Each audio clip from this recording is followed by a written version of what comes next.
മകീര നക്ഷത്രത്തെപ്പറ്റി പറയുകയാണെങ്കിൽ നിങ്ങൾക്കായി ഒരു വാക്കുണ്ടെങ്കിൽ അത് ഗവേഷകൻ എന്നായിരിക്കും. കാരണം നിങ്ങൾ ജിജ്ഞാസയുള്ള പ്രകൃതക്കാരനാണ്. ആധ്യാത്മികത, മനഃശാസ്ത്രം, മനോവികാരങ്ങൾ എന്നിവയെക്കുറിച്ച് പുതിയ കാര്യങ്ങൾ കണ്ടെത്താൻ നിങ്ങൾ എപ്പോഴും സജ്ജമാണ്. അറിവും അനുഭവജ്ഞാനവും വർദ്ധിപ്പിക്കുക എന്നാണ് നിങ്ങളുടെ ഒരു ഉദ്ദേശം. നിങ്ങൾക്ക് സൂക്ഷ്മ ബുദ്ധിയുണ്ട്, കൂടാതെ വിവിധ വിഷയങ്ങൾ ഒരുമിച്ച് മനസ്സിലാക്കാനുമുള്ള കഴിവുണ്ട്.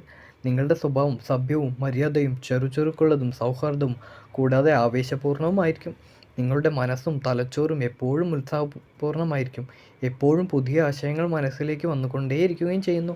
ആളുകളെ പരിചയപ്പെടുകയും അവരെ സഹായിക്കുകയും ചെയ്യുന്നതിൽ നിങ്ങൾക്ക് മനഃശാന്തി ലഭിക്കും. സിദ്ധാന്തങ്ങൾ പിന്തുടർന്നുകൊണ്ട് നിങ്ങൾ സാധാരണപരമായ ജീവിതം നയിച്ച് പരിപോഷിക്കുന്നവരാണ്. മാത്രമല്ല, നിങ്ങളുടെ ചിന്തകൾ സ്പഷ്ടവും നിഷ്പക്ഷവുമായിരിക്കും.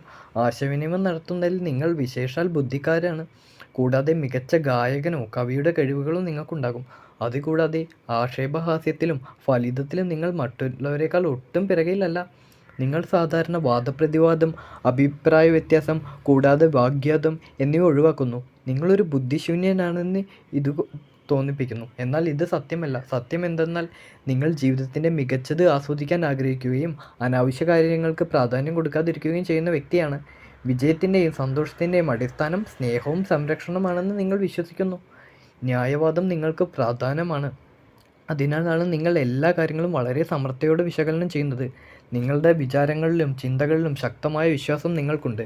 മറ്റുള്ളവരോടാണെങ്കിൽ നിങ്ങൾ സൗമ്യമായി പെരുമാറുകയും അങ്ങനെ തന്നെ അവരിൽ നിന്നും പ്രതീക്ഷിക്കുകയും ചെയ്യുന്നു. പക്ഷേ നിർഭാഗ്യവശാൽ അത് സംഭവിക്കുന്നില്ല.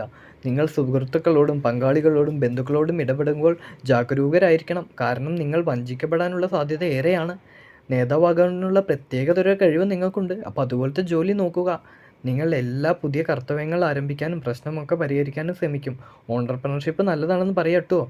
വിദ്യാഭ്യാസം, വരുമാനം. നിങ്ങൾക്ക് നല്ല വിദ്യാഭ്യാസം ലഭിക്കും. കൂടാതെ എവിടെ പണം വിനിയോഗിക്കണം എന്ന് ആൾക്കാർക്ക് പറഞ്ഞു കൊടുക്കുകയും ചെയ്യും. എന്നാൽ നിങ്ങളുടെ ചിലവുകൾക്ക് മേൽ നിയന്ത്രണം വരുത്തുക എന്നത് നിങ്ങൾക്ക് പ്രയാസകരമായിരിക്കും. നിങ്ങൾ നല്ലൊരു ഗായകൻ അല്ലെങ്കിൽ സംഗീതജ്ഞൻ, കലാകാരൻ, കവി, ബഹുപണ്ഡിതൻ, കാൽപ്പനിക നോവൽ എഴുത്തുകാരൻ അല്ലെങ്കിൽ തത്വചിന്തകൻ എന്നിവയായി പരിഗണിക്കും. വീട്, റോഡ് അല്ലെങ്കിൽ പാലത്തിൻ്റെ നിർമ്മാണം, ഉപകരണങ്ങളും യന്ത്രക്കോപ്പുകളും ഉണ്ടാക്കുക, തുണിത്തരങ്ങൾ അല്ലെങ്കിൽ തുണി വ്യവസായവുമായി ബന്ധപ്പെട്ട വിവിധ ജോലികൾ, ഫാഷൻ ഡിസൈനിങ്, വളർത്തുമൃഗ സംരക്ഷണം അല്ലെങ്കിൽ വളർത്തുമൃഗങ്ങളുമായിട്ട് ബന്ധപ്പെട്ട വിൽപ്പന, ടൂറിസം ഡിപ്പാർട്ട്മെൻറ്റ്, ഗവേഷണം എന്നീ ജോലികളും, ഊർജ്ജതന്ത്രം, ജ്യോതിശാസ്ത്രം അല്ലെങ്കിൽ ജ്യോതിഷ അധ്യാപനവും പരിശീലന ജോലികളും, ക്ലർക്ക്, അധ്യാപകൻ, കറസ്പോണ്ടൻറ്റ്, സർജൻ, പട്ടാളത്തിൽ അല്ലെങ്കിൽ പോലീസിൽ സേവനം, ഡ്രൈവിൽ അല്ലെങ്കിൽ ഇലക്ട്രോണിക്സ്, മെക്കാനിക്കൽ അല്ലെങ്കിൽ ഇലക്ട്രോണിക്സ് എഞ്ചിനീയർ തുടങ്ങിയ മേഖലകൾ ഉപജീവനമാർഗി മാറിയേക്കാം. കുടുംബജീവിതം.